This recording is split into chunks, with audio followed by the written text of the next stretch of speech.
concentré sur le débat, je vous le dis, je suis là pour choquer. Si tu nous dis que Rudy Garcia, il a le niveau pour entraîner le Napoli, alors Balerdi, il a le niveau pour jouer au Real Madrid. Onana à Monaco, je prends. Avec oui, une comme ça, non. Le truc, c'est qu'à Marseille, lancer des jeunes, avec la pression du vélodrome, déjà que les mecs de 30 ans, ils se font dessus, alors t'imagines quand t'as 15 piges. De Laurenti pense que le mec, il dépense 1 euro, il meurt. Je suis allé me faire la compil de Zabardi. La compil a duré 2 minutes, il n'y avait pas grand chose. C'est souvent les 3 bonnes tacles qui revenaient. Je me suis dit, attends, il y a que ça dans une compil. Là, ce soir, tu vas me dire, après un 4-0, là, tous les recruteurs, ils vont dire, ah non, franchement, les joueurs de l'OM qui, en plus, sont mis sur le marché. Donc c'est un match, et on achète les mecs. On dit pas n'importe quoi. Et on est en fin de mercato. Alex Ferguson, c'est juste un Giroud qui a eu beaucoup de moyens. C'est pour ça qu'il a réussi. Pendant des années, on se faisait dérouiller à chaque gros match. Ça fait penser à Rudy Garcia. Le match, il va débuter. Les 11 sur le terrain, ils vont se caguer dessus. On va sortir les pop-corn, on va observer tout ça. On va mourir, on va tous mourir. Moi, j'y crois pas. On va se faire éliminer comme des j'en suis sûr. Si t'enlèves le championnat anglais, allemand, espagnol, italien, portugais, lituanien, la Ligue 1, c'est le meilleur championnat européen. Moi, je prône la philosophie d'avoir la balle, donc moi, je me renierai pas et machin. Ok, pas de problème. Alors, regarde le résultat. T'as foiré ta préparation, ton approche tactique, elle est ratée. Les autres ont pris confiance. Merci, au revoir. Salut à tous. Super content de vous retrouver pour un nouveau débat du FC Copain. Aujourd'hui, on va parler un peu de Mercato, un peu de Ligue 1 et on va se remémorer 2-3 trucs sur un joueur qu'on a bien aimé ces dernières années mais qui nous laisse un peu sur un goût amer. Et bon, on a fait le débat tout à l'heure sur un Bamba Dieng en parlant de lui, un peu d'un gars qui avait fait une carrière, qui était en train de mener une carrière à l'envers. Bon, c'est pas une carrière à l'envers pour Tanguy Ndombélé, mais c'est vrai que qu'est-ce que c'est décevant au final quand on sait toutes les qualités qu'il a pu nous montrer pendant des années. C'est quand même décevant de le voir là quand même. Et on pose même la question, les copains, est-ce qu'on peut sauver carrément le soldat Tanguy Ndombélé? Donc c'est pour vous dire à quel point la chute elle est dure et elle est pas vertigineuse parce que elle est pas tombée ce matin, mais ça fait quand même quelques temps que Tanguy Ndombélé, on l'a perdu en fait. Les copains, on l'a perdu. Donc voilà, on pose la question, est-ce qu'il y aurait un club qui serait en capacité de pouvoir aller chercher un Tanguy Ndombélé? Donc, les copains, comme d'habitude, on y va, on fait le débat ensemble. Vous commentez, vous likez, vous partagez. Toujours plus sympa si vous êtes là. Peut-être que vous pouvez nous donner des idées pour Tanguy Ndombélé. Qu'est-ce qu'il devrait faire? Est-ce qu'il doit continuer la carrière? Est-ce qu'il doit arrêter carrément même? Enfin voilà, tout est posé sur la table. Donc allez-y, vous commentez, vous likez, vous partagez. Et puis si vous découvrez la chaîne, vous découvrez cette vidéo, allez-y, commentez, likez, partagez vous aussi. Mais surtout, vous pouvez vous abonner. C'est ce qu'on a besoin, c'est ce qui nous donne de la force et ce qui nous donne envie de continuer les copains. Bon, alors, Tanguy Ndombélé. Est-ce qu'on peut sauver le soldat Tanguy Ndombélé? J'en rigole, mais on parle d'un gars qui est international français, hein. Quand même, hein. On parle d'un gars qui a quand même eu un transfert à plus de 60 millions d'euros, quand même. On parle pas d'un petit joueur. Et là, on parle quand même d'un joueur de 29 ans, donc qui est pas complètement cramoisi, hein. On fait pas le débat sur un joueur de 35-36 ans, hein. On parle d'un joueur qui n'a pas encore les 30, qui est libre au moment où on parle, et où est-ce qu'il pourrait réellement se relancer. Je pense que vous avez dû le voir, il y a à peu près de ça 2 semaines, le nom de Tanguy Ndombélé a été associé à celui de l'OM. C'est vrai, ça pouvait coller, en tout cas financièrement. Un joueur libre, qui sort de plusieurs saisons, on va en parler, un peu compliqué. Ça pouvait peut-être ressembler à une bonne idée financière, je dis juste déjà financière, de la part de l'OM. Mais bon, on n'a pas eu plus d'infos que ça. On sait que du côté de l'OM, tant qu'il n'y aura pas de vente, tu peux même pas avancer, même sur un joueur libre. Donc, la piste OM, peut-être qu'elle existe. Je pas un insider, je vous le répète à chaque fois. Je lis, je me renseigne, je suis fan de foot. Donc on regarde un peu ce qu'on peut voir. Pas réellement l'impression que Tanguy Ndombele derrière, on ait senti un vrai intérêt, quelque chose de la part de l'OM. Donc l'OM compliqué. On arrive dans la dernière ligne droite du mercato. Je répète, on est le 25. Donc là, on est vraiment dans la dernière ligne droite. Et Tanguy Ndombele, ça vous aura pas échappé, les copains. Bah, ça a toujours pas de club. Et je reprends les stats. Tanguy Ndombele, sa valeur marchande, elle est encore estimée à 2,5 millions d'euros. Je vais pas vous dire que c'est un exploit, mais quand même, pour un gars qui, la saison dernière, n'a fait que 9 matchs, franchement, c'est pas mal. Quand je vous parlais tout à l'heure d'un gars qui avait eu un transfert à plus de 60 millions, on parle quand même d'un transfert d'un gars qui est passé de Lyon à Tottenham pour 62. 62 millions d'euros. Et on a l'impression que il y a une éternité, parce que Ndombele, entre-temps, il y a eu du chemin qui a été parcouru.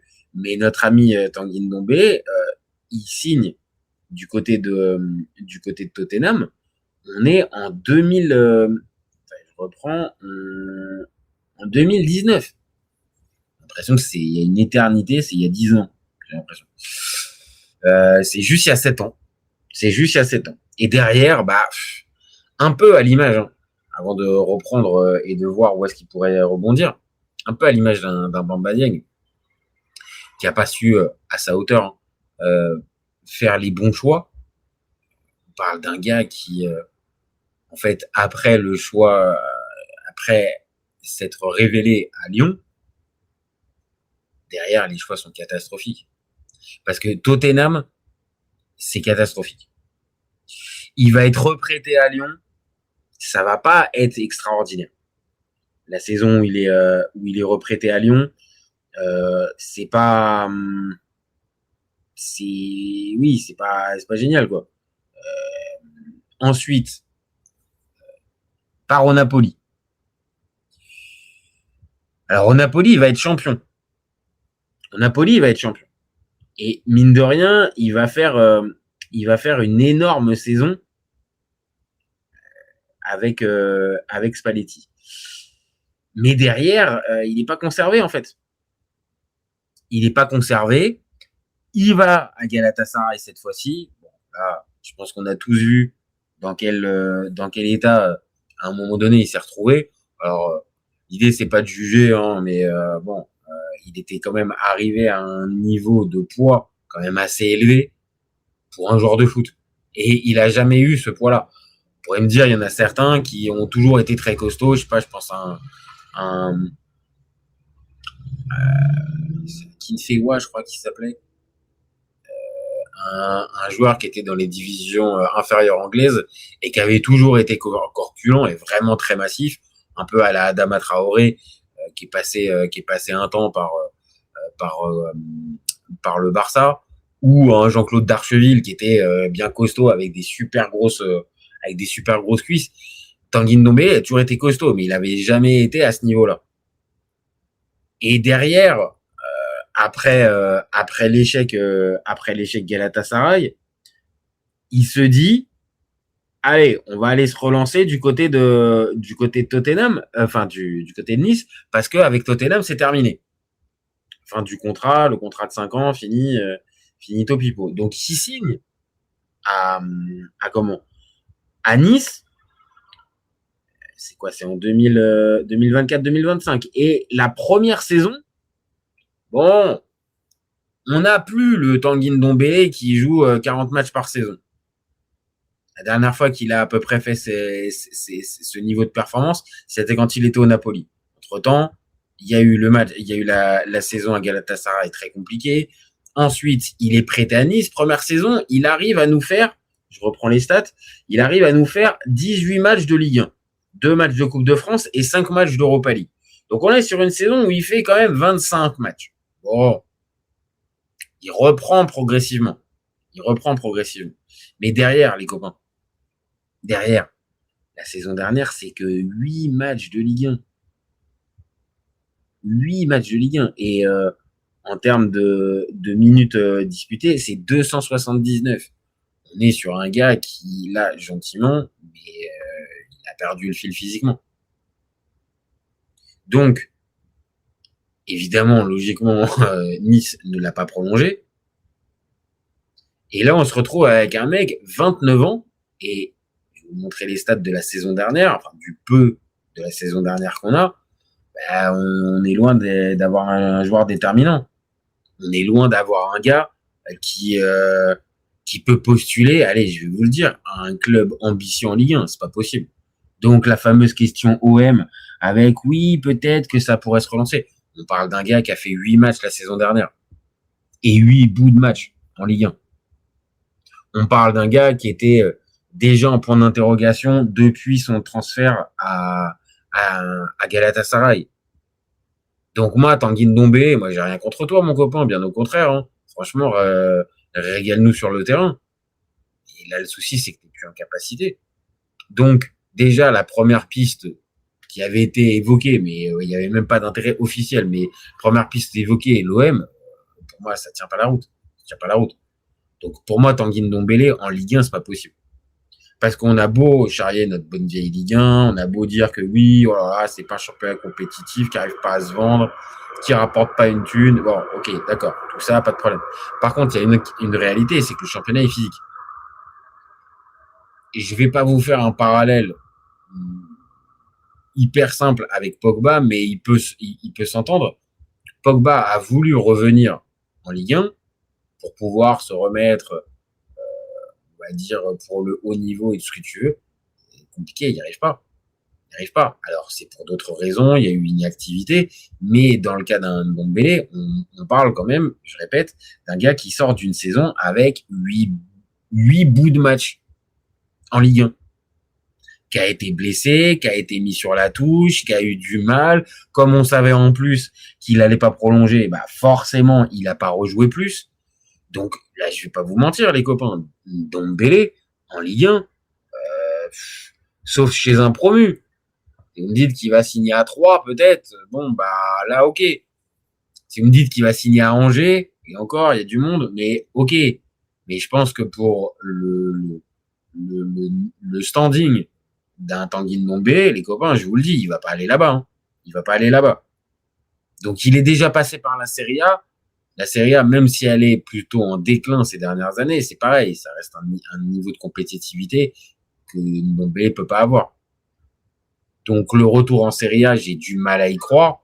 La Première Ligue, oubliez ça directement. Là, c'est un coup à le perdre direct.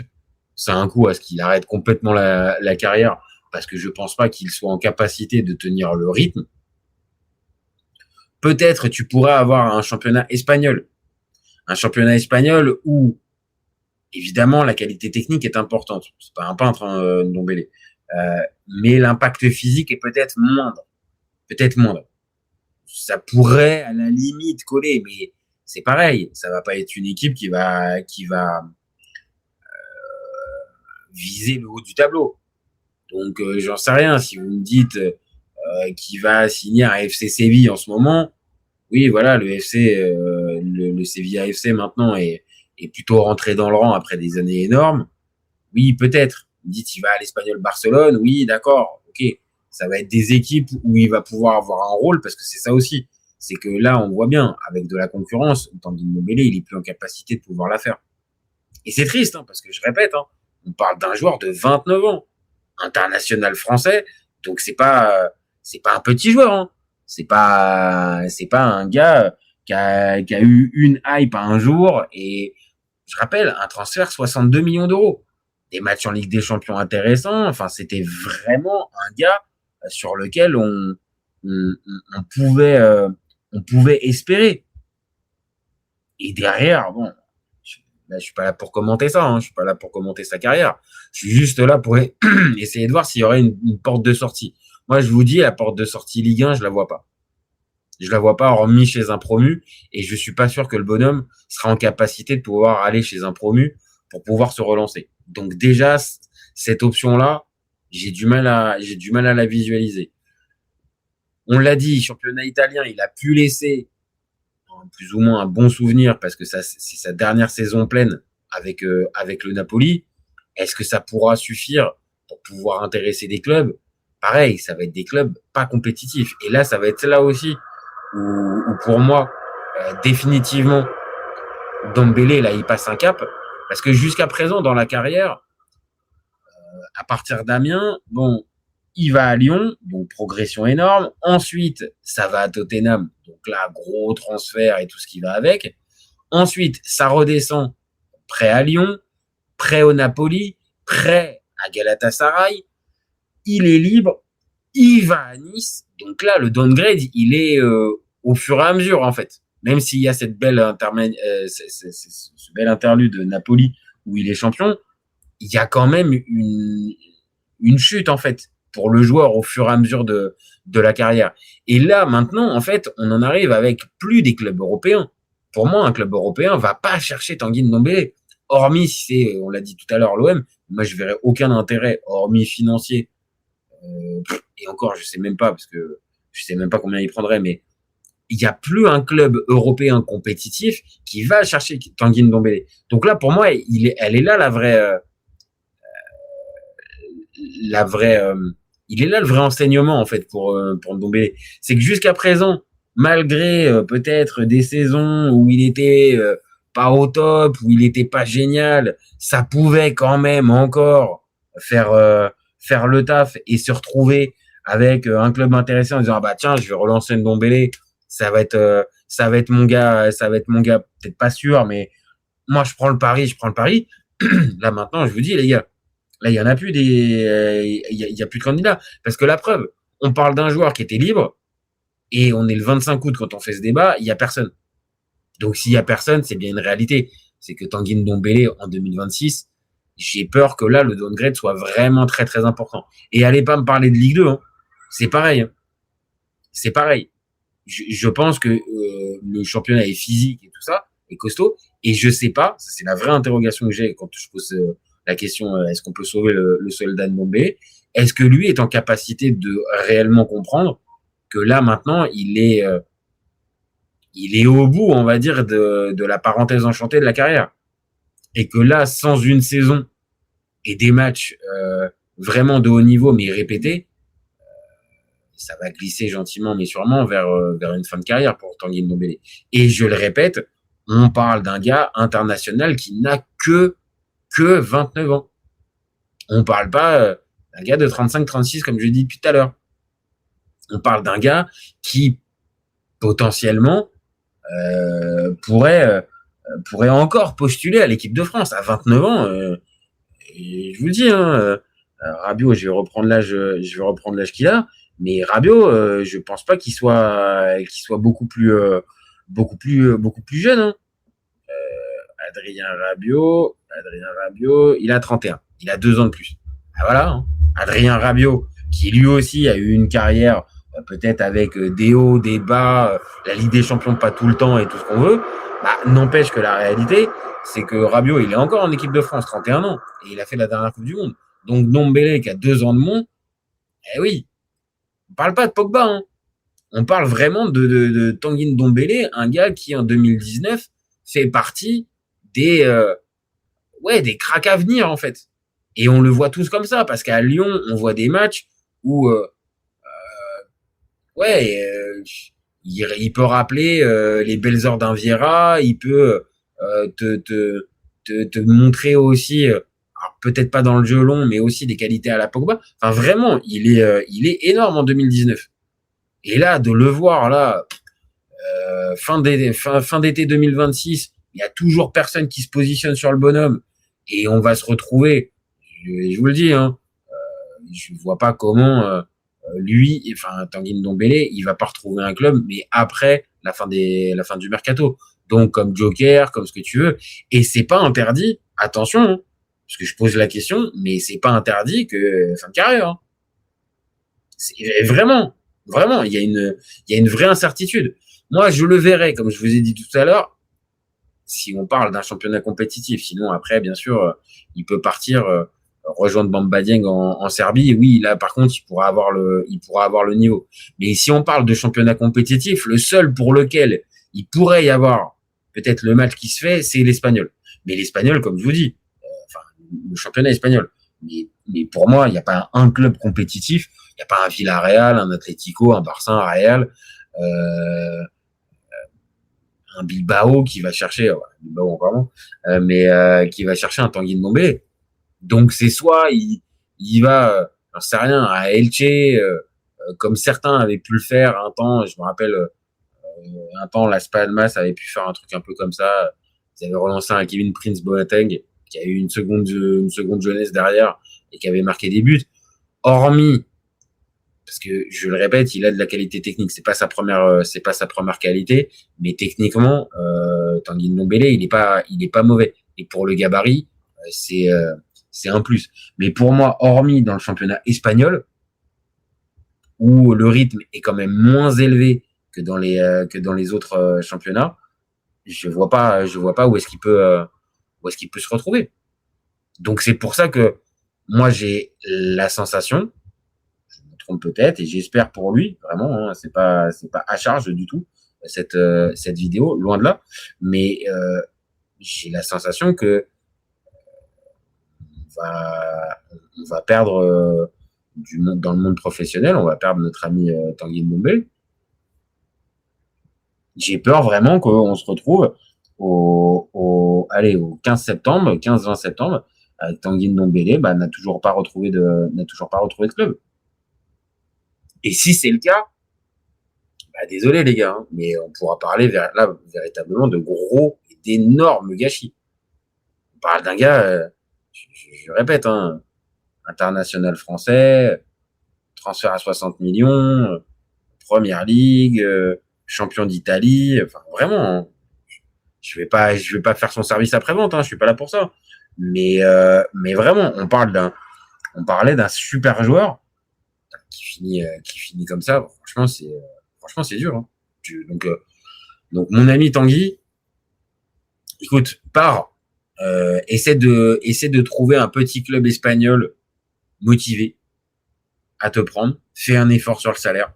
Parce que si tu fais pas un effort sur le salaire, j'ai envie de te dire, mon copain, que ça sera mort. Donc, fais un petit effort sur le salaire. Et puis vraiment, je sais pas si c'est pour ça aussi que tu joues pas, mais vraiment, conditions physiques, hygiène de vie irréprochable, refixe-toi complètement sur le terrain, à moins que ça soit le corps qui soit usé, et auquel cas, on en revient à la même chose. J'ai peur de la fin de carrière. Mais hormis une espèce de petite parenthèse enchantée, là, qui pourrait relancer un peu ta carrière. Je ne parle même pas de la hype. Juste, toi, te relancer, reprendre du plaisir à jouer au football. Moi, je te verrais bien dans un club espagnol ou un club italien. Ça a déjà fonctionné un peu en Italie.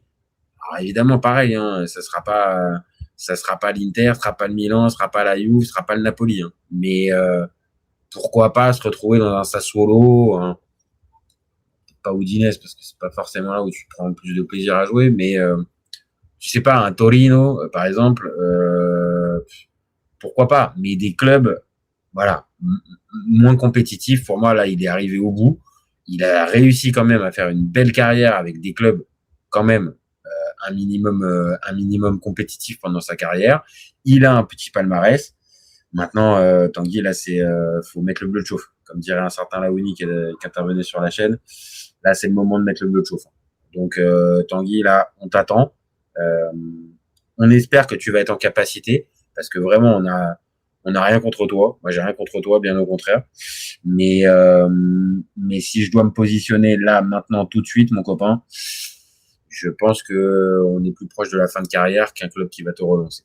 Maintenant, allez-y les copains, hein. On essaie de le mettre un peu en lumière, notre ami Tanguy Ndombele. Voilà, un joueur qui terminerait sa carrière comme ça parce que c'est pas prolongé et qu'il y a personne. 29 ans, ça serait vraiment dommage. Vraiment, ça serait dommage. Donc, on espère très fort qu'il retrouve un club, mais va falloir être clair. Hein. Va falloir vraiment montrer autre chose, Tanguy, que ce que tu as pu montrer sur les 2 dernières saisons à Nice et celle à Galatasaray. Jeddah qui nous dit on connaît l'entourage de ce joueur parce que ça a été du gâchis quand même. Bah, t'as raison de le préciser, Jeddah. C'est une vraie interrogation dans dans ce dossier. Je sais pas quelle place a pu tenir l'entourage de Tanguy Ndombele. Est-ce que on est face à un entourage qui l'a bercé d'illusions et lui a répété matin, midi et soir que c'était le plus fort, que c'était le meilleur, que c'était ceci, et auquel cas, je pense que c'était pas forcément la meilleure chose. Je pense que Tanguy Ndombele, arrivé à un certain moment, il fallait peut-être plus, alors pas du Mourinho, ce que lui a mis Mourinho, avec le côté disciplinaire à outrance, je pense que non.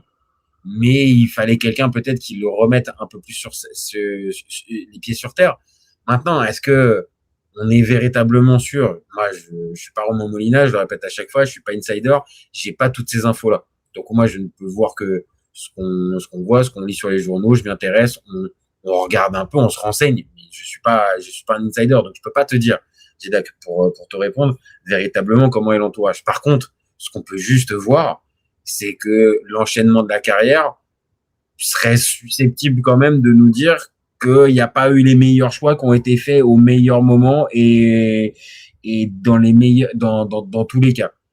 Parce que peut-être qu'après le fameux la fameuse parenthèse sympa au Napoli, est-ce que c'était le plus judicieux de partir à Galatasaray? Je sais pas.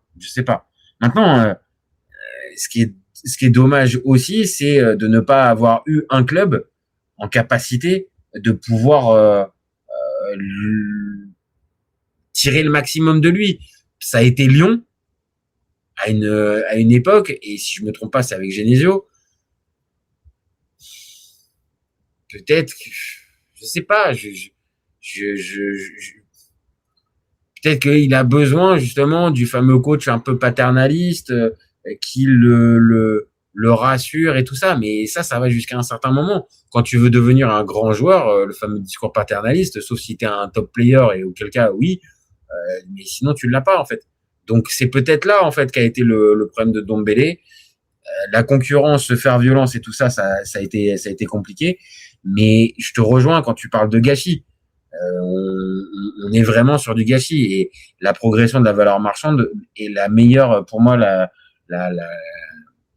meilleure illustration de ce qu'on est en train de dire pour Tanguy Ndombele. C'est vraiment passer à côté d'une carrière parce que voilà, c'est pas fait violence au bon moment, a pas été en capacité de pouvoir battre la concurrence.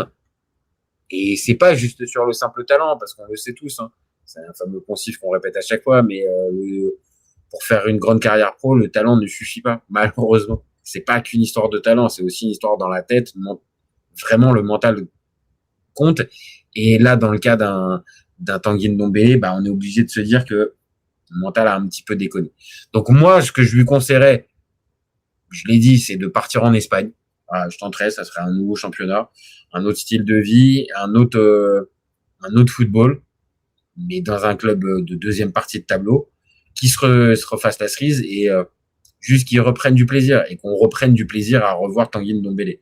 Maintenant, si ça doit passer par un championnat un peu mineur, entre guillemets mineur, comme l'Eredivisie, comme le championnat belge, le championnat suisse,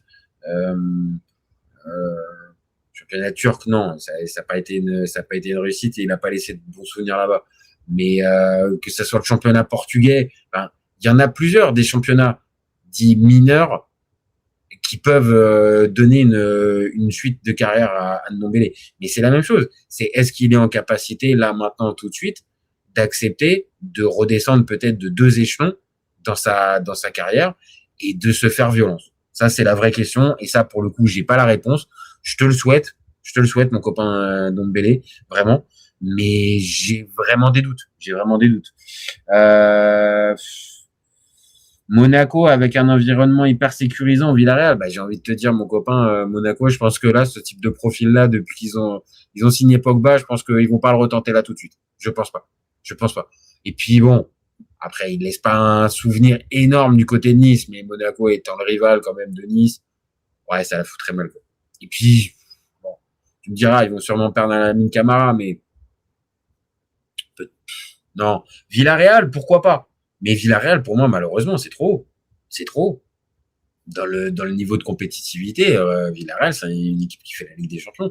Je pense pas que un gars qui sort de 2 saisons avec même pas 34 matchs de Ligue 1 en 2 saisons va faire bouger les foules. Maintenant, il a un avantage pour lui. Ça, c'est vrai. Ça, c'est un réel avantage. C'est qu'il est libre. Donc, il peut s'engager n'importe où, n'importe quand, même hors période mercato. Donc ça, c'est entre guillemets un plus, malgré qu'il a plus de salaire, il a plus de contrat. Mais ça veut dire qu'il peut s'engager. Donc, je sais pas, un gars en cas de blessure, il peut être le joker et tout ça. Mais la réalité, c'est qu'au 25 août, hormis la fameuse piste liée à l'OM pendant quelques heures, il y a rien. Il y a pas d'infos véritablement sur Tanguy Ndombélé. Et je vous dis, moi, j'ai peur que, en tout cas, à la fin du mercato officiel, il y a un Tanguy Ndombélé qui est pas de club. Je lui souhaite pas, mais pour moi c'est la tendance la plus probable, c'est qu'on n'ait pas de Tanguy Ndombélé dans un club. Amine DZ qui nous dit je trouve un peu finito. Bah oui, tu le trouves un peu finito. Bah oui, forcément. On est beaucoup à le trouver un petit peu finito. Maintenant, c'est pour ça qu'on pose la question, est-ce que il peut y avoir un club qui sauve le soldat Ndombélé? J'ai envie de dire que oui. Mais pour ça, il faut aussi que Ndombélé mette du sien. Parce que si on reste sur les mêmes bases que celles qu'il nous a montré les 2 dernières saisons, enfin même les 3 dernières saisons avec le manque de compétitivité qu'il affichait à Galatasaray, les copains, je vais pas vous mentir, hein, ça va être mort. Hein. Ça va être mort pour lui. Donc, je te rejoins aussi, Amine. Je rejoins aussi un peu Jedek qui nous dit un club comme Villarreal dans l'environnement, oui, mais pas dans la sportivité, enfin dans la compétitivité, parce que pour moi c'est trop haut. Donc, ouais, je le dis, hein, Elche, Mallorca, non, ils sont descendus. Un Espagnol Barcelone. Je reprends la Liga. La Liga, on a qui en championnat qui pourrait, oui, par exemple, bon, pas un Getafe, mais un Valencia, par exemple. Un Valencia qui est un glorieux ancien. Et à la limite, il ferait un bon coup. Mais je sais pas, un Levante, un Malaga, un Elche, un Osasuna, voilà, c'est ce type de club. Et finir dans ce type de club, peut-être que tu peux te relancer. Moi, c'est ce que je lui conseillerais, parce que sinon, la Ligue 1, je l'ai dit, pour moi, le rythme est trop élevé, il peut pas. La Ligue 2, j'y crois pas non plus. Et alors, championnat anglais-allemand avec l'intensité et tout ça, pour moi, c'est le chaos tout de suite. Championnat italien, why not? Dans un club pareil, de deuxième partie de tableau, type un Sassuolo ou un Torino ouais, on va vous dire un promu, mais bon, pourquoi pas? Ou sinon, championnat espagnol, dernier cas, championnat mineur avec Pays-Bas, Belgique, Hollande, Suisse, Portugal, ce type de championnat. Et je l'ai dit tout à l'heure, hein, l'Arabie Saoudite, je pense qu'il espérerait très fort, mais je pense qu'il n'y aura pas de club d'Arabie Saoudite qui vont venir se préciser au tableau. Donc, ou alors sinon, dernière option, la MLS. La MLS, choix de vie. Là, et auquel cas, j'ai envie de vous dire, limite, il part aux States, à la limite, pourquoi pas. Choix de vie, tu vas vivre l'expérience un peu à fond, voilà. Mais honnêtement, hormis la MLS, et c'est pas tant sur le niveau sportif, hein, mais hormis la MLS, je pourrais comprendre le côté vas-y, je pars. Sinon, bien peur que notre ami Ndombélé se retrouve à sec à la fin du mercato. Mais je l'ai dit, peut-être que sa condition de joueur libre l'aidera pendant la période la période hors transfert à retrouver un club en tant que joker. Voilà. Mais vous l'avez compris, on peut sauver le soldat Ndombele que si Tanguy Ndombele veut aussi faire un effort. Et ça, on parle, je sais pas s'il est vraiment disposé à faire des efforts et financiers et de compétitivité avec le club. Donc, mon ami, si t'as pas envie de te retrouver sur le carreau, on va dire mieux, si t'as pas envie de te retrouver sur le carreau, mon ami, mon copain Tanguy, reconsidère peut-être un petit peu les offres et essaye peut-être de trouver un club plus middle, mais qui te permette de jouer et qu'on retrouve le joueur qu'on avait beaucoup aimé. Voilà les copains, je vais m'arrêter là sur Tanguy Ndombele parce qu'on va partir sur un autre débat dans quelques minutes avec Chad. On va parler du FC Nantes et là c'est la grosse actu, la grosse actu. Donc on va s'arrêter là. Donc merci à tous d'avoir suivi, merci à Zedek et à Amine DZ comme d'habitude. Merci à toi mon copain d'avoir été présent. Le live va être dispo en replay dans quelques minutes sur la chaîne. Donc vous pouvez commenter, liker, partager comme d'habitude. Allez-y. Vous pouvez aussi vous abonner si vous avez découvert cette vidéo et que vous savez pas quoi faire, allez-y, un petit like, un petit commentaire, c'est ce qui nous donne de la force, donc allez-y. Le live va être dispo aussi en podcast dans quelques minutes, Deezer, Spotify, Apple Podcast et toutes les autres plateformes de streaming. Donc allez-y aussi, vous pouvez aller y jeter un coup d'œil. Et puis si vous êtes déjà abonné, vous savez ce que je vais vous dire, vous gardez en tête qu'OFC Copain, on est ouvert toute l'année, mais encore plus pendant cette fin d'été 2026. Ciao les copains, ciao.